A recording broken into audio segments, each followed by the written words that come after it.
Ternyata cara latihan kuil Shaolin begitu kejam. Murid-murid ini di depanku. Masukkan tongkat ke dalam roda gigi dan aduk. Sedikit kekuatan yang tidak pantas. Tongkat itu akan tersangkut. Ingin mengeluarkannya.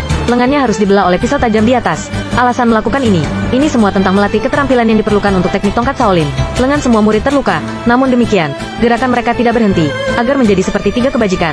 Biarkan roda gigi berputar dengan cepat di bawah pengadukan tongkat. Tidak ada goresan di lengan. Tapi ini hanya di kamar ke-35 Shaolin. Ruangan yang paling sulit. Tuan rumah cukup puas dengan kungfu. Sehingga dia diminta maju ke ruang 34 untuk melanjutkan latihan. Saya melihat merentangkan tangannya lurus. Dua pisau tajam tergantung di bawah lengannya. Kemudian dia mengambil dua ember seberat 50 pon. Selanjutnya dia harus berjalan menuruni lereng yang sempit. Tuangkan air ke dalam selokan di bagian atas. Biarkan air mengalir dari atas ke bawah ke dalam kolam. Ini tidak mudah. Perlu menjaga keseimbangan. Lengan terbentang. Setelah lengan diturunkan, akan ditusuk dengan pisau tajam. Ketiga kebajikan tersebut pada awalnya tidak masuk akal. Saya hanya bisa menyelesaikan tugas dengan sempoyongan.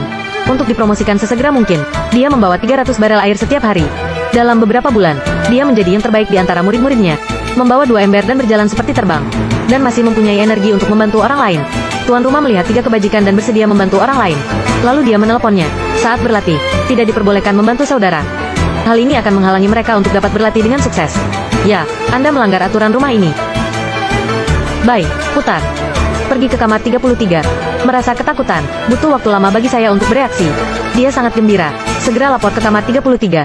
Dan metode pelatihan kamar 33. Ini sungguh membingungkan. Gunakan saja telingamu. Dengarkan suara ikan kayu saya. Biarkan aku mengetuk. Pukul saja belnya dengan palu. Sande merasa sangat tidak puas setelah mendengar ini. Dia pikir tidak adil membiarkan dia membunyikan bel. Tanpa diduga, dia baru saja mengambil palu tersebut. Maka Anda tahu betapa kuatnya itu. Ternyata palu kecil itu sebenarnya menyimpan banyak sekali rahasia. Meski beratnya hanya 10 kg. Tapi selimut itu diikat ke tiang bambu tipis dan panjang 10 kaki 2 inci. Kehilangan fokus. Beratnya 120 kg. Dan itu hanya bisa dioperasikan dengan satu tangan. Tiga kebajikan sebagai pemula. Awalnya hanya ada jenderal. Pegang tiang bambu kurang dari 1 kaki jauhnya. Hanya dengan begitu saya bisa mengangkat palu. Tapi saya hanya memukulnya beberapa kali. Pergelangan tangan kehilangan kekuatan. Ia memandang tuan rumah yang masih mengetuk ikan kayu. Seketika mengobarkan keinginan untuk menang. Angkat tiang bambu dan lanjutkan memukul-mukul. Saya menolak untuk melepaskannya sampai pergelangan tangan saya membiru dan membiru.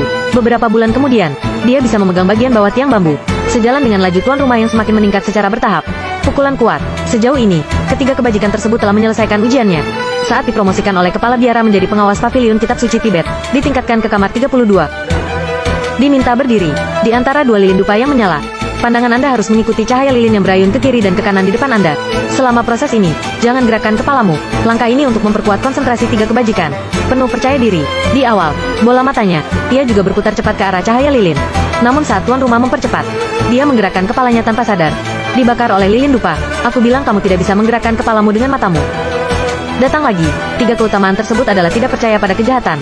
Jadi saya melangkah maju dan mulai mencoba lagi. Kali ini dia menjadi tenang. Biarkan tuan rumah mempercepatnya. Kepalanya selalu tidak bergerak. Tuan rumah sangat senang melihat ini. Namun pelatihan baru saja dimulai. Berikutnya, tuan rumah membiarkan cahaya lilin bersinar di tiang kayu dengan cermin perunggu di depannya. Biarkan Santoku memukul tiang kayu sesuai pantulan. Dengan cara ini, Anda bisa mencapai kondisi di mana tangan Anda lebih cepat daripada mata Anda. Santoku, sebaliknya, menyerang dengan bersih dan rapi.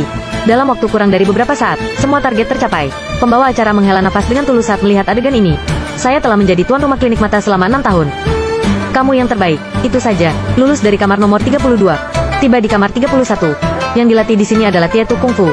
Setiap orang perlu menjauhkan kepala dari karung pasir di depannya. Mengatasi rintangan.